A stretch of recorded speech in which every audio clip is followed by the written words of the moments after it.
Yeah. All right, well, thank you for joining us for our event today. We're going to be discussing talking to customers and finding out if your customers are really interested in what you are selling. But first, I want to thank everybody for joining us in celebration of Global Entrepreneur Week. I'm here representing the Penn State SBDC and Lee here with the Happy Valley LaunchBox, and we're excited to discuss some of the events we have coming up. Can you advance it to the next? Well, I want to. So, if you're coming in from virtually, these are 4 questions that we're going to cover today. And we want you to, if you have an idea, to jot these down, because then you can help us with the interaction. So, what's the problem or need that you're trying to solve for the customer? Why are they struggling with that problem? Who specifically is your target customer? And how do you think you're going to be able to solve that? So, problem, why it's a problem, who's the customer, and how do you solve it? If you jot those down, you'll maybe get more out of this session. I think we're off. Elizabeth, we're off. Can you take time out and just roll it over a little bit? And then you'll click on the PowerPoint screen. Click on that. Yep. No, you have to click. Oops. Off the screen, the screen. Hang on. 1 moment, please. That's the click. Oh. Right. Click on this one. No, I think you're going to click on the actual PowerPoint. 1 moment, please. Technical difficulties. Remember those 4 questions were. What's the problem what you're trying to solve? There we go. Okay, that's us. All right, so let's start with a question and think about it. What's the number one reason that startups or businesses that have a new idea they're trying to introduce into the market, what's the number one reason why they fail? Yeah. Lack of product market fit. What does that mean, lack of product market fit, for people that don't know those words? They don't understand what their customers' wants and needs are. Very good. All right, we have a ringer in the audience that we didn't even know we had. Excellent, right? The number one reason that they fail is because no product need. They build products that people don't really want, okay? And why does that happen, right? So this is a great quote. Eric Ries is the gentleman who started the startup community way, the lean startup, sorry. What if we found ourselves building somebody that nobody wanted, right? You may have done it on time and you may have done it on budget, but if nobody wants it, you've wasted your time. Okay? So we're going to talk about a couple silly products and a couple serious products about people that didn't have product market fit, or they were making things that people didn't want. So these are all real products. Okay, I didn't make these up. This is Bic for her. Yes, this literal Bic for her. Okay, they literally created pens that were labeled for women. And if you go on Amazon and look at the comments about this, it's hysterical. It's like, oh my God, thank God there's finally a pen for me. Okay. So nobody clearly didn't understand their target market. Picnic pants. Right? Picnic pants are basically pants that have this table-like thing. So when you sit cross-legged, you have a table that you can eat. Okay. Here's another one. For those very hot noodles that you don't want to wait, you can attach a fan to your chopsticks and cool the noodles as you eat them. Real products. Real products. Okay. One of my favorite. This is a shopping bag and a safety helmet.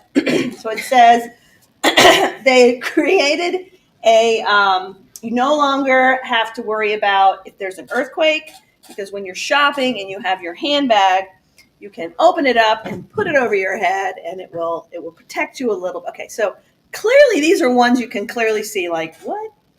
Okay, but we also have products that were backed by millionaires, people that had brought a lot of products to press, like the Segway.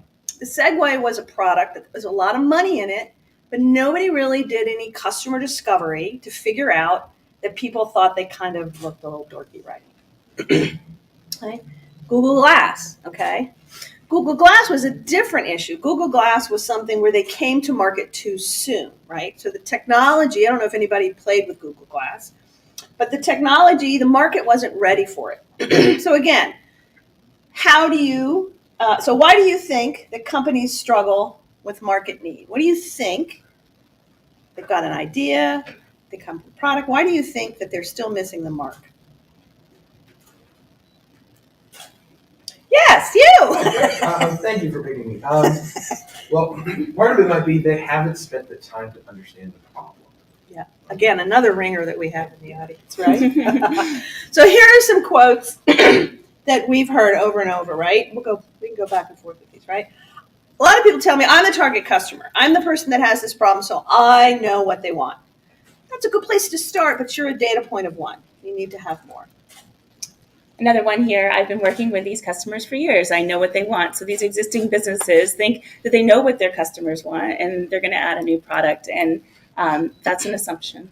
And you found out during the pandemic, right, that a lot of the customers that people had a long time with the companies you work had kind of changed what they wanted. Yeah, absolutely. Customers are changing. Right. Why wouldn't somebody use it? Everybody can. Okay, that's a big one, right? Well, they could use it. Just because you could doesn't mean you will. Okay. It won't take me that long to just build it. So why not, right? And so technical founders do this a lot, right? I'm just going to build it and throw it out there. Well, the time that you spent building it, you should have spent talking to customers to figure out what to build, right? So here's the root of the problem why people don't have product market fit, right? You have a problem that you're trying to solve, you have a solution. A lot of people start with the solution, right? And so they're building the thing, or they're designing the thing, or they're figuring out how to offer the thing, but they really don't clearly understand the problem. So you need to start with the problem. Now, the one caveat to this is if you're inventing something that you're you're creating a certain technology, okay? But we're talking about the majority of people who say, this looks like it's a problem, or it looks like this group of people need these things. So the key is to start with the problem, not the solution. Okay, so let's figure out how to avoid that number one mistake, right? Customer discovery, right? So customer discovery is a process to validate and de-risk your business. Now we're going to go back, okay? Yeah, and this is so important to me because through the pandemic, we saw that businesses needed to go back and look about how to move forward without creating a lot of risk. So as we look into the customer discovery process, we're talking about a formal process that's designed to help you test your assumptions about your customers, their problem, need, and market opportunity. And so no business owner wants to put everything, all their life savings into starting some business that's not going to be successful. So by doing these steps beforehand, you're going to de-risk those problems. Okay, so this is part of the customer development process, which Steve Blank has kind of labeled here as first, have I identified a real problem? Okay, we're going to talk about how you can figure this out. The next thing you say, all right, if I have identified a problem, does my solution address that problem, right? Sometimes people have identified a real problem, but the thing that they do to fix it doesn't actually fix it. And then you go around in circles, and that's where you find those magic words, product market fit, okay? So this is the searching to figure out what to do process, okay? This is figuring out if anybody wants it and if you can deliver what they want. Okay? After that, you can start getting customers and creating demand and scaling and formalizing and creating your business plan. And then you're in the execution phase of creating your company. So during the search, you're testing hypotheses, things you think are the way they are. And the specific ones that we're going to talk about today are what exactly is the problem? Who has it? Where do current solutions fall short because you're trying to do better? And what's the root cause of the problem? Okay. So the first step is to figure out if you identified a problem we're solving. Entrepreneurs get very excited. They want to do this. They think, oh, this is great. Okay. We love it. You should have passion. You should have excitement. But don't let your excitement mask the fact that maybe everybody else is not really excited. Okay, so this is what we're going to work through to do. What is the problem you're solving? And again, if you have an idea that you're working on, see if you can articulate these by writing down 1 or 2 sentences. What's the problem? Who has it? When do they need it? Where have they gone for a solution? And if they'd be willing to pay. All right, so let's talk about how this works. Okay. So does anyone want to, and this could be people at home too, what problem do you think that you're trying to solve? And I can't, you'll have to see if anybody types in. If you're joining us online, feel free to add questions into the comment or responses in the comment and we can address those as well. Right. So So anybody want to throw out a problem or a need that they think that they're trying to solve? So I've been curious about an idea about a different type of housing. So I've been doing some customer discovery of my own and trying to understand. I think the problem is people are looking for the opportunity to customize their home, but cannot afford to do that typically. Okay. So his problem, he's saying, is people are trying to customize their home. And my question to you would be, what does that mean, customize? So when I talk with people in passing, they tend to hate their apartments because they can't make changes. So they say, my landlord, I hate the windows that I have, but my landlord will replace them. Or I really hate the paint in this place, but I can't do that. Or if I do that, I don't want to invest in this space because it's not mine. Okay.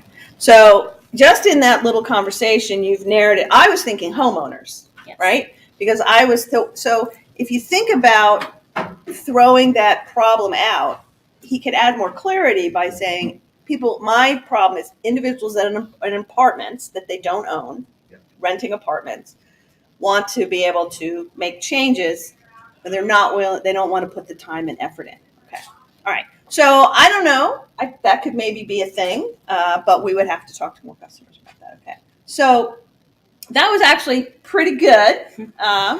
What we find that a common mistake is that people describe the problems in terms of the solutions. I don't know how many times I've had people say, the problem is that there's not an app that does this. Okay, that's not the problem. That's the solution, right? The problem is that people want to be able to, I'm trying to think of another, where they have the solution in mind. The problem is that we want to build something that we see a need personally for. Right. So the problem is that people want to eat more healthily, but they don't have a way to do that. They don't have an app that tells them what to eat. Like, that's really that. But why is it a problem for them to eat healthy? Okay. So the reason that it's important for you to define the problem, right, is every time that you are doing customer discovery, you're figuring out where you're wrong. You're figuring out where you have a false assumption. So if this gentleman were to go to talk to 100 people who have apartments, and we'll talk about how he would do that, and he found out that nobody really cared about customizing it, or they customized it by putting pictures up and changing their furniture, okay, then his assumption is false. And if he starts a business based on a false assumption, he creates a lot of risk for himself. Can I ask you something though? Yeah. Do you believe that you have an assumption, or do you believe already that is truth? I know there's a lot of assumptions built in there because I just haven't had the conversation to validate those things. Okay. Right. And some of the assumptions would be, are we talking about apartments in State College? Are we talking about apartments in New York City? Mm-hmm. Are we talking about couples? Rental houses. Exactly. So and that's where we'll get to target. Well, I'm getting ahead of myself, okay?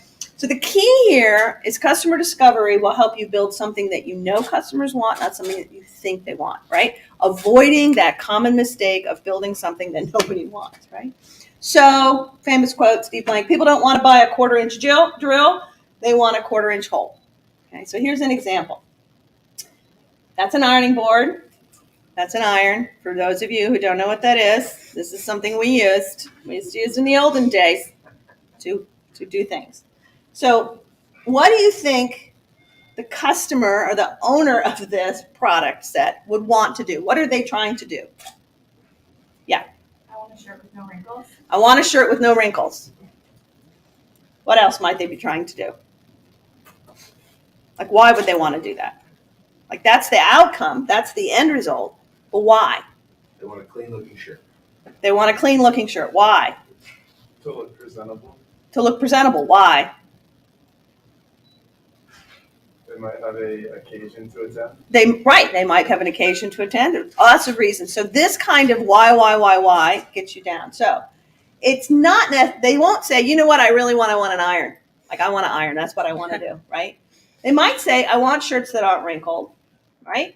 They might say, I work in a very competitive environment where appearance matters, but I don't have the money for a laundry service. So this is my option. But there's actually multiple ways to do this job. So ultimately, end result is a shirt that's not wrinkled. That's important. But you need to know why they want a shirt not wrinkled. Okay. So there might be other ways to get to being looking competitive, looking nice in a competitive environment. How are other ways that a customer could do this? If an iron, what else could they do?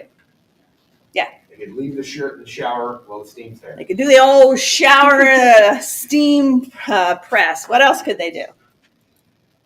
You could buy a steamer. Buy a steamer. Exactly. What else could they do? Wrinkle-resistant shirts. Wrinkle-resistant shirts. What else could they do?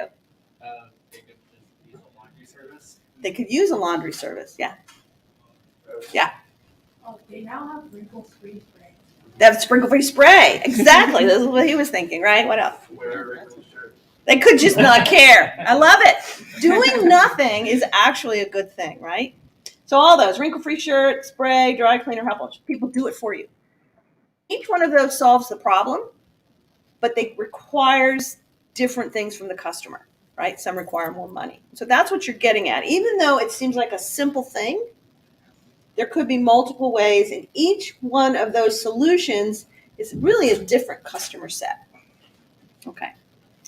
All right, so who is your target customer? And so we want to get down to that. And what I really liked what Lee just did is when she was going through that, she kept asking why, right? And we really need to be able to ask those questions on why. So does anybody have an example of perhaps who they think their target customer might be? How about our example here? Yeah. I think it's probably renters, people who have been renting. Like the list of things I have on here is just shots from the hip are likely young professionals and millennials, right? People who haven't accrued enough financial means to make a down payment on a house. Maybe they cannot afford a house, or they move relatively frequently, so investing in a home doesn't quite make sense. Okay. Anybody else want to share who they think their potential customer might be? Yeah. College students, because most of them have apartments. College students, okay. If she's going to be a consultant for you. Right. So that's good because that's also a target, right? Who else might be his target for his thing? So we had people that can't afford a home, right? Slightly different people that maybe are moving around a lot, okay? College students, because we know they're here temporarily. Who else? People who downsize. Yeah. People who are downsizing, people that are getting out of owning a home. Yep. Who else? I do see that we have a question or a comment that came in about target customers. And this one is another business. And it says, I sell stickers. My target customer would be young people. So Awesome. So that's a great example of a where a lot of people start, and it's a good place to start. And my question would be, are the young people your customers, and how young, right? If it's, let's say that you're selling them to 10-year-olds, who's your customer? It's probably not the 10-year-old. Who is it? It's probably the 10-year-old's parents. So that is a great example of ultimately the person who's going to consume or want the stickers is the young kids. They're going to be like, oh, Dad, right? But the person who's making the buying decision is often the parent, okay? And in that case, you would want to be able to kind of understand both sides. Okay, so the number one common mistake that we see with this is that people cast too wide of a net. They say things like all college students, right? Or they say young people, right? Which is hard, right? Again, we all start there. All of this stuff is not to say that if you start wide, you're doing something wrong. This is just the process. Everybody starts wide. I think with other businesses that I work with too, that they start wide because they want to make a bunch of money, right? And they want everybody to be their customer. And by understanding who your target customer is, you're not limiting yourself. You're not going to not sell to anybody who wants to buy from you, but you still need to know who that target customer is. We always say we believe in world domination. It's all good. Take over the world, but you can't start with that. You have to start with something. The other example we use is Amazon. Speaking of world domination, right? Mm-hmm. What did Amazon start selling first? Books. And they weren't very good at it, by the way. And so the reason that you narrow, and what Elizabeth is saying, is because, first of all, if it is freshmen who are first coming to college as they move out of the dorms the second year into an apartment, okay, then it's a lot easier to target those people. It's a lot easier to find those people. You go to freshman seminars, you go to the dorms, right? And so by narrowing the people that you're targeting, you reduce the costs of what it takes, and you can be more specific, and so you can be more direct. And you can do it as a test. You start there, you get the kinks out. I'll just say, if you wanted to be a chef and make a 7-course meal, the first thing you shouldn't do is try to make a 7-course meal for people if you've never cooked anything. Don't do that. You're going to fail, okay? Or you're going to be so in the weeds, right? What do? Make an appetizer. Just make an appetizer. It's like, oh, I have to do that, and there's timing, and then you can start. Okay. So you have to talk to your customers to validate who they are and what their problems are. And here are some of the things and we'll talk a little bit more about this, but I don't know if you want to talk about the types of questions that you might ask people. Yeah, these are great questions. Lee does a great job at saying ask why, and that's kind of the foundation of customer discovery, always going deeper and asking why. So just some of these questions are, tell me about the time when. So these are leading questions that you can kind of start off when you're having a conversation with your potential customers without telling them what the problem is that you're trying to solve. What have you done in the past? So getting to know your customer, getting to know them deep down inside, and then continue to ask why. You saw what Lee was with the audience, but why? Why do they need to iron their shirt? Why? Get really granular. And then if you could wave a magic wand, what would the customer want with that magic wand, right? That's awesome. So what we're going to do is the first thing that you do is identify stakeholders. So the reason that I use stakeholders here is that sometimes if you're doing something that's industry specific, right? Like for this example of people not wanting to buy, I would want to know what the trend is for young people in terms of buying or renting, right? And so you might talk to people in the industry that understand the industry for you to manage. So you also can observe customers in context, right? If this is something that you can see how they use something, if you can, I don't know how you'd watch people iron their shirts, but you could you could stand outside a laundromat, you could stand outside of dry cleaners and see who's coming out with the pressed shirts and potentially, not stalking, but you can set up face-to-face interviews to dig deeper. You can observe them using current solutions. That's a great one. And then you can also use the solutions yourself. So if you have competitors that are trying to solve this problem, if you were doing that ironing board, I'd iron, I'd use the spray, I'd put it in the shower, I do use them all, because you're going to learn more about how well those work and what context they work in. And that allows you then to market or message against those. Okay, so we're going to do a little role play where I have, and she can't hear this, I have an idea for an app to help people eat more healthily, okay? So now I'm going to do really bad customer discovery. I'm like, hi, oh, I'm so excited. I have this amazing app. It's just going to revolutionize your life. So let me ask you 3 questions before we get into that. Okay. Do you like to eat healthy? Oh, yeah, of course. So eating healthy is important to you, right? Of course. Awesome. And why is it important for you to eat healthy? Because I want to stay healthy. Okay. Oh, of course. I mean, that makes perfect sense. You did that. So tell me. I bet you have trouble always eating healthy, right? That's a trouble. That's a struggle for you, right? Yeah. Okay. A lot of people. I know a lot of people have that. So if I had a way, that you could make sure you got the healthiest meal all the time, would you be interested in that? Oh my gosh, yes. Okay. That was horrible, right? What have I learned? What have you learned about me and my idea? Almost everything. Right. So you know exactly what I'm trying to do, and you could tell by my reactions. And I led her down that thing. I actually talked to somebody the other day who asked me a bunch of questions, and I stopped them and I said, let me tell you exactly what you're building, because I could tell they got disappointed in the answer. So that's what you don't want to do, okay? You don't want to tell them that it's something really cool. If I came up to you and said, I'm working on something great and really cool, you have to say that's great, right? Because we're human beings and we don't want to be mean to each other, okay? If you say, hey, if you could use an app that would really make sure that you don't ask them what they would do in the future. It's hard because you can't bet on that. Okay. I didn't do this one, but we've had people where we've had interviews when they say, well, so what do you do healthy now? How do you make it?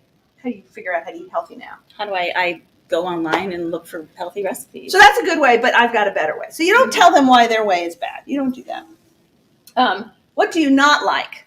So I know a lot of people say, what don't you like about trying to figure out how to eat healthy? What's bad? What's bad about that? It's just time consuming. What don't you like about puppies and ice cream? Nothing. Okay. So if I asked you what you don't like about puppies and ice cream, she might say, well, puppies can be a little crazy, right? So you're not learning anything. So don't ask that. And you don't ask them to rank features, right? If I asked you, what's my favorite thing to say? If I asked you whether you'd like to be punched in the face by Mike Tyson or have your foot run over by an 18-wheeler, you'd rank them. This is why surveys are bad. And you'd come back and you say, 9 out of 10 people prefer to be punched in the face by Mike Tyson. You learned nothing because you've given them a finite number of things that they have to rank. And I just like to add too, it's really common for entrepreneurs to be super passionate and want to jump in and just share their ideas with excitement and passion. So taking it back and doing these steps it's hard. It's hard. It takes practice, and we can help you with practice. So here's a better way to do it. It's like, hi, I'm just trying to learn about people and how they eat, and I'm just interested in what you do. There's no right or wrong answers. So tell me about, how do you make choices about what you eat? Yeah, I go online and I look for recipes that appeal to me and my family. Oh, so you have a family. So who are you cooking for? Yeah, I have 6 kids. So I've got to cook for my 6 kids and my husband. Wow. Yeah. Okay. Yeah. So you mentioned that things that appeal to you. What can you help me understand what that is? Yeah, when I'm looking for recipes, we're a busy family. My kids travel, they play a lot of sports, and I look for things that I can feed them, carb load them, but also be healthy kind of on the side. So okay. And so where are you finding yourself going? Yeah, actually I spend a lot of time on Pinterest because it's very visual. What is it about being visual that is important? I can quickly make decisions by looking at pictures rather than, looking at recipes and reading ingredients. Oh, when's the last time you did that? Just last night. And how did that work out? It's great. I ordered the food and got it delivered to my door and made dinner. So you order. Who'd you order from? Well, I order from a grocery shopping service. Okay. Yeah. So same amount of time, but what have I learned? I've learned a lot about her. What have I learned? The process that she goes through to figure out what is a healthy meal, and then how to get it, what are the things, and then the process of ordering. Right. So we've learned she's cooking for 8 people. Okay. We've learned that time matters because it has to be fast. We've learned that visual, right, is the most important thing for her, right? That she's not going through all the recipes and reading how they're working. That's not her first step. Her first step is visual. Okay. She's one data point, but if we talk to a lot of people, right, I know when I cook, that's what I do. I like the pictures. Yeah. Because do I like that? Does that look complicated? And so we've already in the same amount of time learned a lot more about her and about what she would want and about what the challenges might be for her than we did in that other thing. So that's a better way to do it, okay? And you often want to set it up. I'm not selling you anything. I'm just trying to learn so that you kind of don't make them think. Tell me about a time. So when's the last time you did that? How's that working for you? That's a great question. And you want to try to interview people in person if you can, because when I asked, how's that working? She kind of went, so, okay, yeah. So she didn't even say anything, and I could tell it wasn't perfect. So that means maybe there's room for improvement. Okay, why? Why do you go to Pinterest? Why is visual important to you? Okay, that's interesting. Tell me more is another one. I don't think I used that one. What I didn't ask, but 2 questions you should always ask at the end is, what else have we not talked about that I should know about how you're trying to accomplish healthy eating for your family? Yeah, it would be really nice if I could look at the picture and then order the groceries, but now I have to go back and forth, right? There's that little disconnect. I could make it even faster if I could just hit the picture and order. So in my head, of course, I'm already trying to figure out the solution, right? But it suggests features. It suggests a picture, maybe some other information about time, right? And then a button that says, deliver this to me. right? Because she doesn't really care about the process. She just wants to know what it looks like, and you don't want it to take 20 hours to cook, right? Right. But also, what else would what's another feature that she's going to need, right? To order, to make sure she has enough food.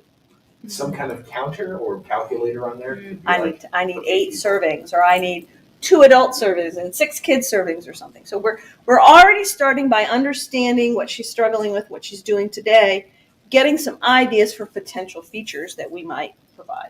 Okay. And then the last thing is you say, that was really helpful. Is there somebody else that's similar to you that I should talk to? There's a great way to find the next person to talk to. We have a lot of people that say, how am I going to find somebody to talk to? Yes. And the answer is, well, if you can't find them to talk to, you probably can't find them to sell to. So let's start with the talking, right? Absolutely. All right. So some of the things if you want to do that, suggestions that we want to know, right? Yes. Yeah, it's really common for our business owners to come in and want to just talk to their friends. And well, when you talk to your friend, it's they're probably not going to tell you that it's a terrible idea. So we want to make sure that you talk to people you don't know. Don't ask world peace questions. World peace questions is, if I can make sure that you ate healthy and your family was satisfied, would that be of interest to you? Of Right? course. There's no other answer to that, but yes. It's like asking her if she believes in world peace. So don't ask those kind of loaded questions, right?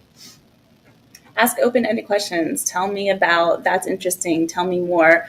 This is your potential future customer, and you really want to get to know them deep down inside. So how do you feel about that? Lee does an excellent job at just pulling out getting people to talk, right? You want to hear from them. And at the end of the day, what you really want is you want the solution in your customer's own words, not in your words.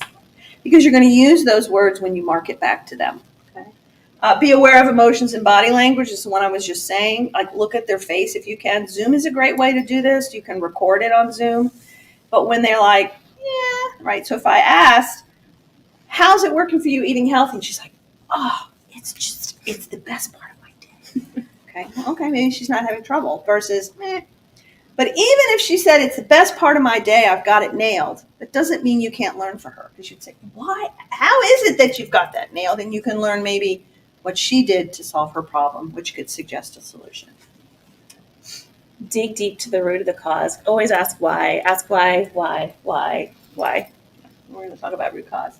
Look for patterns and themes. So after you've done all these interviews, you look for the little nuggets in them and you see what patterns are starting to emerge. Okay. And then the whole thing is, your mission is to figure out where you're wrong. If you walk into the conversation figuring out, I think I have some assumptions that might be invalid, I'm trying to figure out where I'm wrong versus proving you're right, you will actually be more successful. Okay, root cause. Or as they say in Wisconsin, the root cause. It's the root to me. What are you talking about? Sorry, it's just sometimes we banter. Okay, root cause of the problem. What is a root cause? Do we know? If we're going back to like the ironing example, like what's causing the shirt to be wrinkly? That's part of it, but what's the root cause of why the person wants the ironing board? Why? What's the root cause of? Well, yeah. So part of it is why they're wrinkly, right? Maybe they're on a commuting to work, and so they're sitting for a long time. Yep. We have something online. Just a statement, just a comment. Okay. We're good. Okay. So I'm going to try to give an example of a root cause. This is often difficult. So I used to work for a company called GE, and we used to develop software. People, and then I used to go train them on it. And we call us up and say, nobody's using the software. We need training. That seems like a reasonable request, but I'm like, I already trained them. And either my training really sucks or there's something else going on. So I went and I talked to them, and this application took what that person did, paper and pencil, and automated it. So now they no longer had to do paper and pencil because the system would do it for them. So why do you think people were not trying to put all the data into the system to make the system work?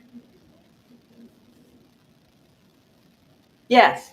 Because it was competing with their jobs. Because they were afraid once they put all the data in the system, they'd lose their jobs.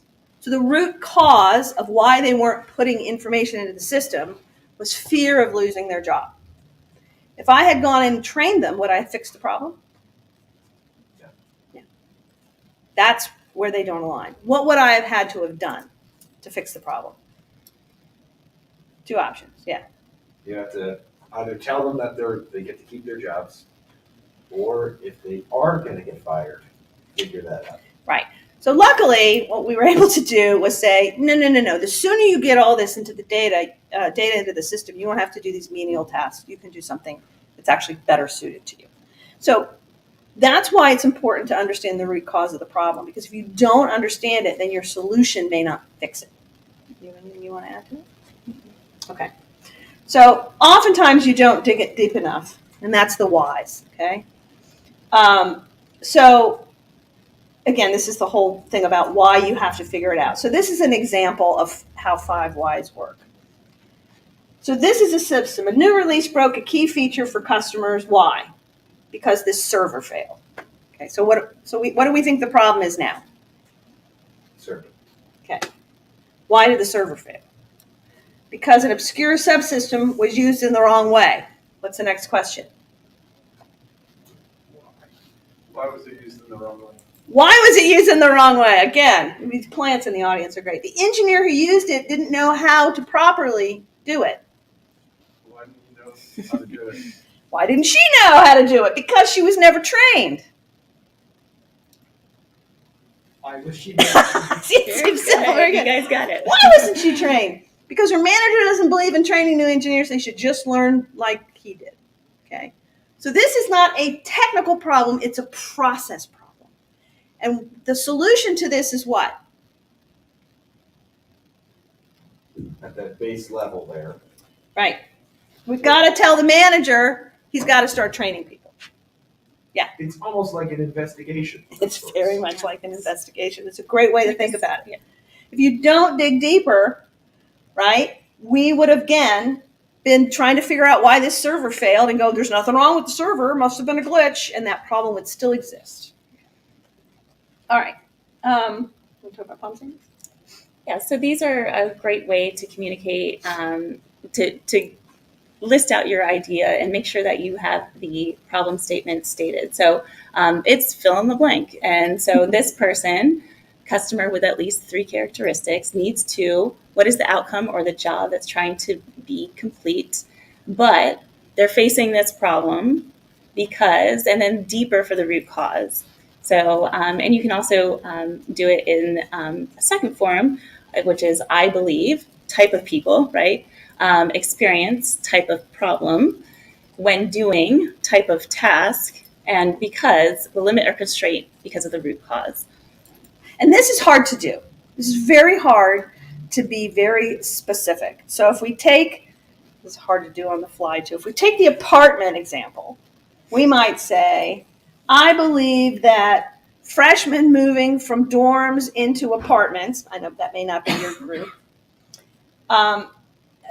experience, I don't know, frustration when trying to make their apartments feel like their own home because they're afraid of losing their security deposit by making any changes or something like that. Okay.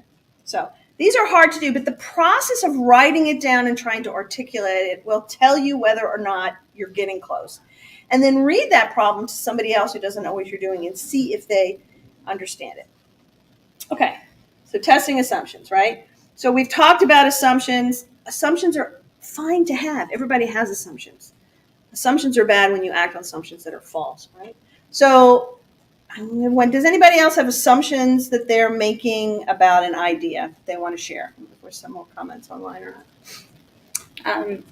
I know that a lot of customers or clients will come into us and have assumptions about building a product. And if I build it, even though I have competition, I'm going to have all the customers because it's going to be just a little bit better or a different color or along those lines. And the assumptions will, it's hard for business owners to identify that they have even assumptions. And what is better? So this is what happens. A lot of people go do customer discovery and they come back and like, figured it out. They need this application because they want to be more efficient. And then I'll say, what does that mean? And they'll like go, they want to be more efficient. I'm like, what does that mean? Does that mean they want to do it faster? Does that mean want to do it with less money? Does that mean less people? less steps? We don't know, okay? And so that person could go off on this assumption that they understood efficient, right? The other thing that I get a lot is it's going to be cheaper. We're going to make it cheaper. Mhm. Okay, let's talk about Tiffany and Rolex. Are they selling based on price? No. Let's talk about Walmart, right, versus Macy's, right? Walmart is, but that's what they. But people don't. A lot of people don't always go to Walmart. Some people want to go to the Macy's, right? So making those assumptions can get you in trouble because if you assume that the only reason that they're going to buy from you is because you're cheaper, and those people aren't looking for cheap, they're looking for something else, then you have created a really hard business model for yourself because you're competing on price, and that's hard to sustain. Okay. The common mistake we get is one, not knowing what the assumptions, but also creating generic ones like, I can find customers who will pay me. Well, every business has that problem. Or people really want this. Those are too generic. You want one specific to your problem. So, pick an apartment man. A generic assumption would be people want to paint their walls, and that's the problem, right? Or people want to be able to, what else would people want to do in an apartment? Want to make it feel like home. But like, what does that mean? Okay, yes, right. So think in your head what home is. Home could be what it smells like. Home could be the type of furniture. Home could be colors, right? We do have an assumption from an audience member online. Yes, go audience and member. This one is back to the sticker business. I'm assuming people want more detailed and aesthetic stickers rather than plain boring stickers that are just cute shapes. So my question is, what is the context that these people are using stickers? Because until we understand, is it stickers that I, as an elementary school teacher, are providing For to my laptops? students? Is it stickers for the back of laptops? Right. Yeah. Yes. Oh, there it is. I am assuming people want to have stickers that actually look like paintings and not doodles. Okay, so now we're getting more specific. And then my question still is, where are they putting these stickers? Yes. Where are they putting these stickers? You got to come see us, whoever the person is on that. Yes. Right. Okay. And again, there's no judgment on whether that business, that's an interesting concept, right? But what I would say is, I think we were selling to younger people. So the question is, do younger people want things that look like more paintings? And where are they putting these stickers, right? So those are all the things that you have to do. So the generic assumption would be, everybody likes to put stickers on the back of their computer. That would be a generic instruction would be, people will pay me for stickers.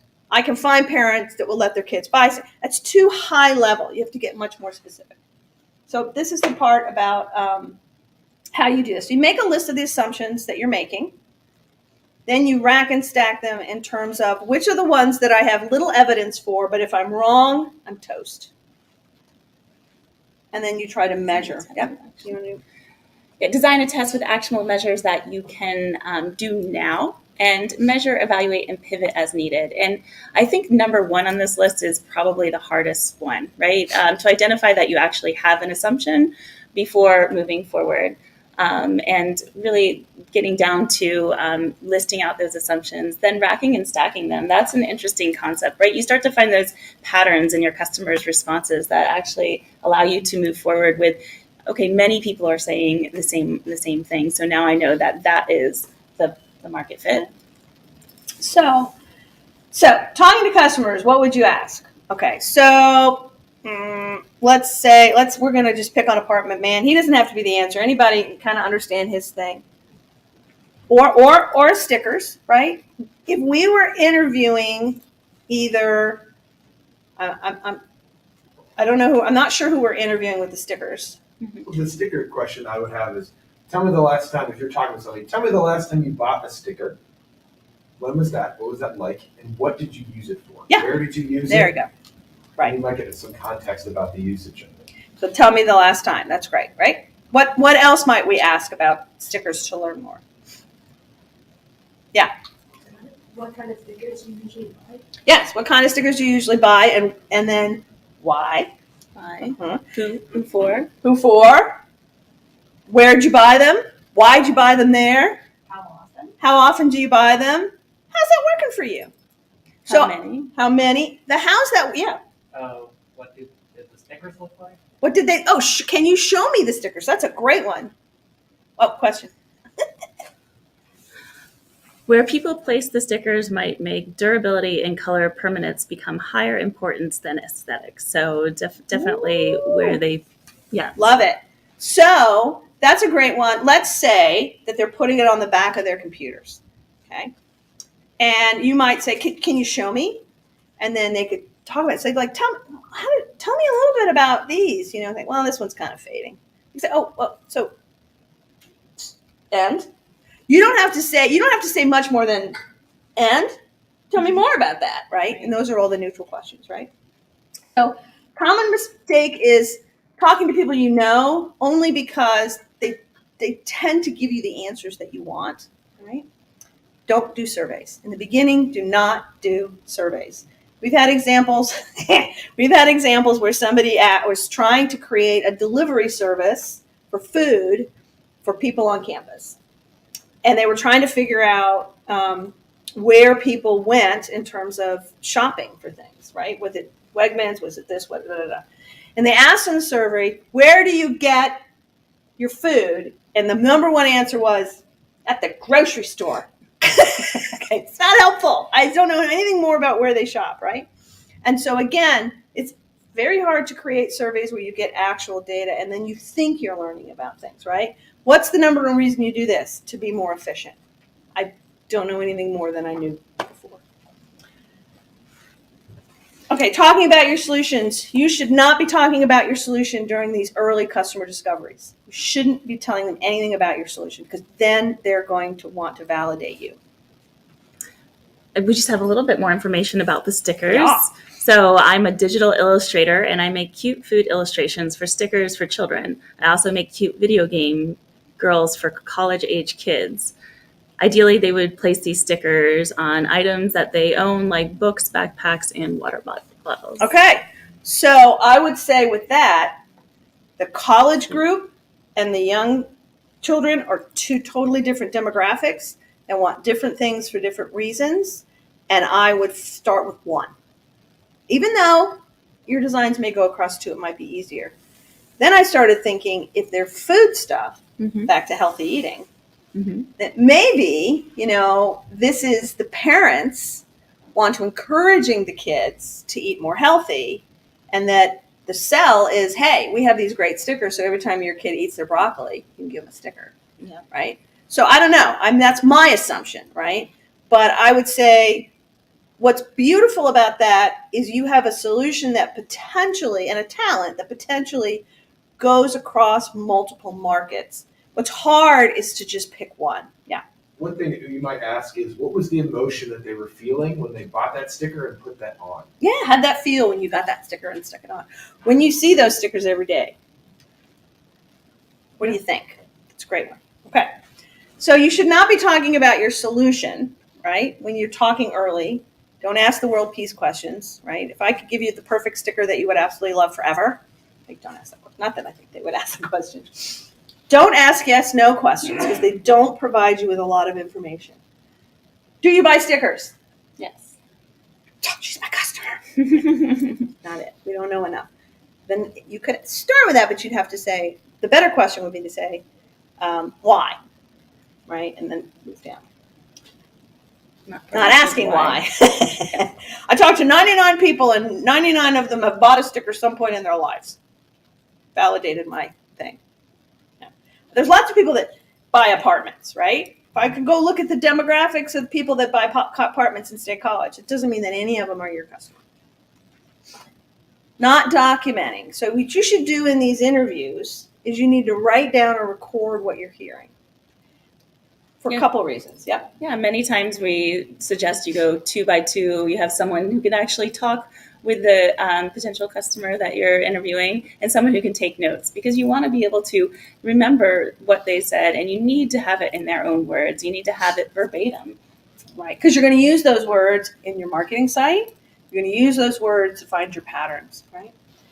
Not tackling the assumptions, not going back. I just did this for our own ecosystem. It's not easy. right? And so not going back and looking at your assumptions and saying, did I really ask questions and have I validated or invalidated? Every invalidated assumption is good because it means you're not acting on a false one. And then not looking at the data, just saying, oh, I think I heard this, right? We have a process where we put all these little things you've heard on Post-its and then organize the Post-its. And you're able to quickly see what the patterns are. And not listening and being curious. In that first example, a lot of people come and they have questions. And they go, question 1, okay. Question 2, okay. Question. As soon as she said, I like looking at the visuals, I should be curious and say, well, what is it about the visual, the picture that you like? So you be in the moment. Yeah, and I see this a lot with the small business startups that are really just so passionate about their idea, and they really, really just want to open a business, and they don't probe for the why, and they don't listen for those because they're just so busy to validate their idea. Yeah, sounds good. This doesn't take a long time. You can do this in a week or two. It doesn't take a long time. And the more you do this, the better you are in terms of understanding what you should provide to whom and why, and reducing your risks. Okay, so your mission is figure out where you're wrong, not to prove you're right. Absolutely. Another Eric Ries. So basically what they're saying here is the successful businesses are the ones that figured out where their plans were brilliant and where their plans really sucked. And you have to be open to that. I've had people that have come back and done customer discovery, and I say, how'd that go? And they said, it was awesome. Everybody loves what I'm doing. I'm like, then you did it wrong. Because the chances of that happening is pretty low. Okay. So how do you know if you found a problem worth tackling? You're talking to a bunch of people, you're digging deeper, right? They're trying to fix the problem. So the apartment one. So tell me what you did when you moved into your apartment. I painted the walls. Why'd you paint the walls? Or I wanted to paint the walls. Did you not paint them? No. Why?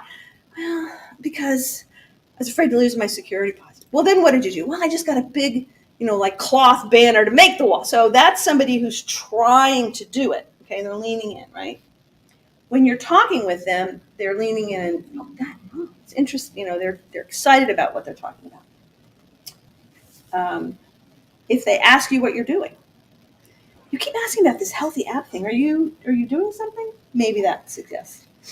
And if you get to the end, you can sometimes, if they ask you what you're doing, you can say, well, I'm trying to create a way to help, people order food faster. If they say, that sounds, can I see it? That might be something. And these are the people that we call early adopters. And if you can get these early adopters to tell their friends afterwards about what you're doing, you're really successful in making sure you have that product market fit. But they should be asking you about what you're doing, not you telling them, right? Negative signs. So like, oh yeah, that's great, right? That means they're probably not really listening. They're just being nice. They're distracted. What was that? They talk a lot, but not about the problem or issue. So they're just talking to fill space. They're like, what are you talking about? What are you doing? That's not a good sign. And again, they're like, whatever. They're not engaged in the conversation. I think. And if you say, well, is there somebody else I should talk? That's the other question. Who else should I talk to? If they say, I don't know anybody, then you probably didn't do a great job because they probably don't want to sick you on somebody else. All right. Last 2 things, and then we'll have time for some questions. So a couple sources. These are a couple books that are very helpful. The Mom Test, Lean Customer. You have both of these on. This is not in English. I love that. What happens? It's in many languages. Just notice that. So these are 2 books that give you kind of the lowdown on customer discovery. At the LaunchBox, we have for co-working in our new space. We're on 123 South Burroughs. We have programs. You can get all this information on our website. We have a 4-week program that Benjamin runs here, and it helps you do this very process. We have an accelerator that those applications have just closed, and then we have a summer founders program. And if you want to talk to us, you can do that. So I'm going to move over to you. Yeah, so we work with these same concepts with Main Street businesses at the SBDC as well. And we work a lot with our clients to talk about how we can make sure that we de-risk our businesses going forward and for the future. Coming up, we have at the SBDC, we specialize in no-cost confidential one-on-one business consulting. So definitely check us out if you're looking to have conversations about this customer discovery or anything else around your business. We offer market research for businesses. So if you are trying to find who those customers are, we can help you do some research to find where your market is. We have some trainings coming up. There's a couple of examples here. We do QuickBooks trainings, and we have a business plan boot camp that will be launching in January. And we also have information for businesses. If you just have a question related to, hey, are there any grants left over from the pandemic, or information for your business, referrals we also have. So once you come in and you work with an SBDC consultant, if you need to be referred to the LaunchBox or to any other programs throughout the state, we make those referrals as well. And as I said, we do some trainings, but we're also going to be celebrating Small Business Saturday. So if you don't know what that is a time where we encourage people to, after Thanksgiving, after Black Friday, shop small. So get into your communities. Most towns are having some type of Small Business Saturday celebration. So we encourage people to shop small. Yeah. So that's, I think, all. We have 53 seconds left. I don't know if there's any other questions that anyone has.